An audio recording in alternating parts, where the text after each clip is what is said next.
Question में हमें दिया हुआ एक डिस्क है जो स्टार्ट करती है रेस्ट से, गेन करती है, एंगुलर एक्सेलरेशन दिया है अल्फा बराबर 3t माइनस टी स्क्वायर, जहाँ t सेकंड में है, upon the application of a torque. Calculates it's angular velocity after 2 second. अब हो सकता है इस क्वेश्चन को देख के आपको लगे कि ये रोटेशनल मोशन का क्वेश्चन है।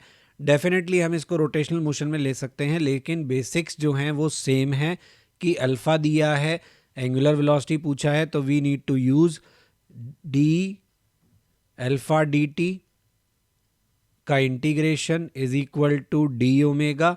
ओमेगा इनिशियल क्या है, तो रेस्ट से शुरू कर रहा है 0, टी इक्वल टू 0, और हमसे पूछा है 2 सेकेंड, तो टी की वैल्यू 2, उस पर एंगुलर वेलोसिटी। तो क्या आएगा यहाँ पे, यहाँ मिलेगा omega is equal to 3t का इंटीग्रेशन क्या देगा, 3/2 टी स्क्वायर लिमिट 0 से 2, टी स्क्वायर का इंटीग्रेशन क्या देगा, टी क्यूब अपॉन 3 लिमिट 0 से 2। इसको सॉल्व करेंगे तो क्या मिलेगा, 3/2 into 4 minus 8/3, that makes it, ये कितना हो गया,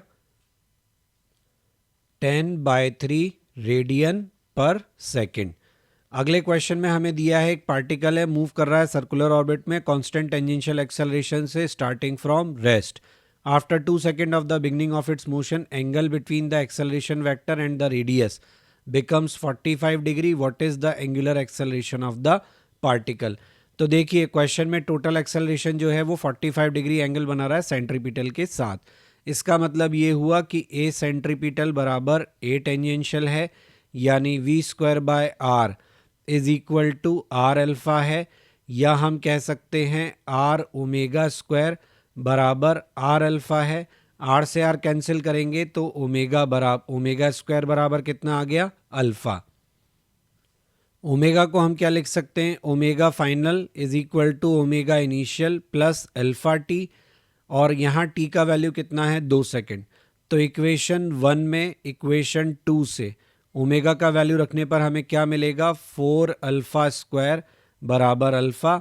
तो अल्फा का वैल्यू कितना हो गया यहाँ से, 1/4, या कहें 0.25 रेडियन पर सेकेंड स्क्वायर। तो आपको समझ में आया किस तरीके से करना है। अब हम बात करते हैं डायनामिक्स ऑफ सर्कुलर मोशन की, जहाँ पे हम कॉस की बात करेंगे। वैसे छोटा मोटा डिस्कशन हमने ऊपर भी किया है। यहाँ सबसे पहली वैरायटी है सर्कुलर टर्निंग ऑन रोड।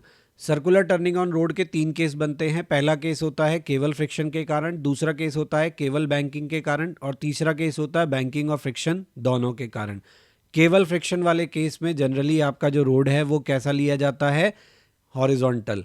तो हॉरिजॉन्टल रोड पे जब आपकी गाड़ी मुड़ने की कोशिश करती है तो क्या होता है, आपकी गाड़ी मुड़ रही है, मान लीजिए 20 स्पीड से चल रही है और सर्कुलर पाथ में मूव कर रही है, तो इसको मुड़ने के लिए सेंट्रीपिटल फोर्स की रिक्वायरमेंट है। सेंट्रीपिटल फोर्स नहीं मिलेगा तो ये किधर जाने की कोशिश करेगी, बाहर की तरफ इसकी टेंडेंसी होगी।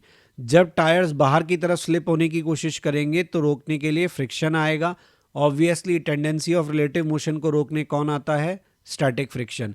तो स्टैटिक फ्रिक्शन यहाँ पे हमें क्या प्रोवाइड करेगा, सेंट्रीपिटल फोर्स।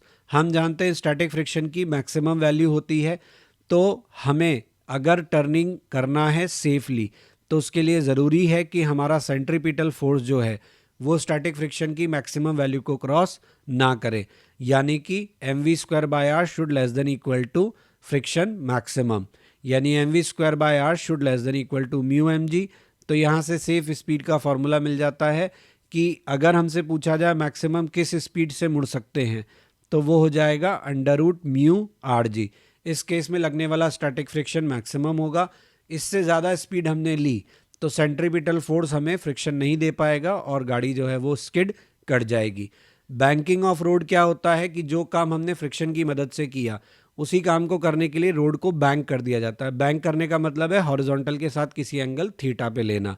ऐसा करने से क्या होता है, रोड से जो नॉर्मल इसको मिल रहा है व्हीकल को, इसके 2 कंपोनेंट हो जाते हैं, एन कॉस और एन साइन। तो ये जो एन साइन का कंपोनेंट है ये उस सर्कल के सेंटर की तरफ लग रहा है जिस सर्कल में आपका व्हीकल मुड़ रहा है, यानी एन साइन थीटा क्या प्रोवाइड करेगा, सेंट्रीपिटल फोर्स, और एन कॉस थीटा क्या बैलेंस करेगा, mg। अब आप डायग्राम में देख सकते हो हमने यहाँ पे mv² बाय आर बाहर की तरफ दिखाया है। ये क्या होता है, तो ये होता है आपका सेंट्रीफ्यूगल फोर्स। सेंट्रीफ्यूगल फोर्स को आप ऐसे समझिए कि ये आपके सर्कुलर मोशन का सूडो फोर्स है, यानी ये आपके रोटेटिंग फ्रेम में opposite to the acceleration of frame लगता है। तो जैसे आपकी कार है, तो कार आपकी रिवॉल्विंग फ्रेम है, ये सर्कुलर पाथ में मूव कर रहा है, तो इसका एक्सेलरेशन किधर है? Towards centre. तो सेंट्रीफ्यूगल फोर्स किधर लगेगा? बाहर की तरफ। जैसे कि इसमें बैठी हुई सवारियां जो हैं वो किधर की तरफ जाएंगी? तो कार सर्कल में मुड़ेगी, सवारियां जो हैं वो सर्कल के बाहर जाने की कोशिश करेंगी because of the centrifugal force we can say. अगर हम कार में बैठ के एक्सप्लेन करते हैं तो हम ये कहेंगे कि कार के एक्सेलरेशन के ऑपोजिट डायरेक्शन में इन पर एक फोर्स एक्ट कर रहा है, that is called centrifugal force.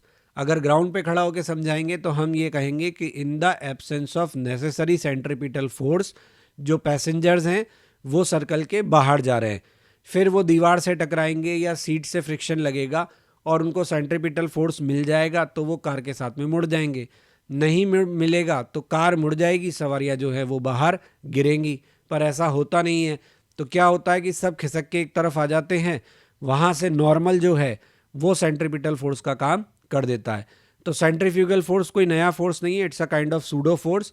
बस फर्क इतना है कि यहाँ पे आप इसकी वैल्यू जो लेते हो वो लेते हो -m इंटू ए सेंट्रीपिटल, यानी आपके फ्रेम का जो सेंट्रीपिटल एक्सेलरेशन है उसके ऑपोजिट डायरेक्शन में ये फोर्स लगता है। खैर, तो यहाँ पे n साइन थीटा प्रोवाइड कर रहा था हमको mv²/r और n cos थीटा बैलेंस कर रहा था mg। रेशो ले लेंगे तो n से n कट जाएगा, v का वैल्यू हमें मिलेगा √gr tan थीटा। तो ये वो स्पीड है जिससे कि अगर आप मुड़ेंगे तो बैंकिंग ऑफ रोड जो है वो आपको नेसेसरी सेंट्रीपिटल फोर्स प्रोवाइड कर देगा। फिर तीसरा केस जो बनता है वो है फ्रिक्शन और बैंकिंग दोनों का। इसमें क्या होता है, इसमें गवर्निंग फैक्टर सिंगल नहीं होता। इस केस में जब आपकी गाड़ी बैंक किए हुए रोड पर मुड़ती है तो क्या होता है, सेंट्रीपिटल फोर्स उसको दो तरीके से, यहाँ देखिए, ये आपकी कार है, नॉर्मल तो वैसे ही लग रहा है, यहाँ आपका n साइन थीटा वैसे ही लग रहा है, n कॉस थीटा वैसे ही लग रहा है। अब क्या होगा कि अगर आप ज़्यादा स्पीड से, यानी बैंकिंग की जो स्पीड थी उससे ज़्यादा से मुड़ने की कोशिश करेंगे तो आपकी स्लिप होने की टेंडेंसी आएगी बाहर की तरफ। आपकी टेंडेंसी बाहर की तरफ आएगी तो फ्रिक्शन इन्वॉल्व है, तो फ्रिक्शन लगेगा अलोंग द इंक्लाइन डाउनवर्ड, जो अपना एक कंपोनेंट आपको देगा टुवर्ड्स द सेंटर। और अगर इसका उल्टा होता है कि जितनी स्पीड अलाउड है उससे कम पे आप चलते तो आपकी गाड़ी स्किड होके नीचे आने की कोशिश करेगी, टेंडेंसी नीचे की तरफ होगी, तो फ्रिक्शन किधर लगेगा? ऊपर की तरफ। तो यहाँ पे फ्रिक्शन भी अपना रोल प्ले करता है, जिसकी वजह से आपके सर्कुलर पाथ में मुड़ने की दो स्पीड आती हैं, एक मिनिमम एक मैक्सिमम। मिनिमम में आपका friction along the incline maximum पहुँच जाता है, वो उससे ज़्यादा बढ़ नहीं सकता, यानी इससे कम स्पीड से आप मुड़ नहीं सकते। और अगर आप ज़्यादा स्पीड पे मुड़ने की बात करते हैं तो friction along the incline downward लगता है और ये अपनी स्पीड बढ़ाता है मैक्सिमम तक। इससे ज़्यादा स्पीड से अगर आप मुड़ेंगे तो फिर आपकी जो गाड़ी है वो स्किड कर जाएगी। यहाँ क्वेश्चन में हमें कहा है कि मैक्सिमम स्पीड बताओ जिस पे कार टर्न कर सकती है। कर्व है 30 मीटर रेडियस का, लेवल्ड रोड है, कोफिशिएंट ऑफ फ्रिक्शन दिया है टायर के बीच में, एक्सेलरेशन ड्यू टू ग्रेविटी भी दिया है। तो यहाँ सीधे हम लगाएंगे √μrg।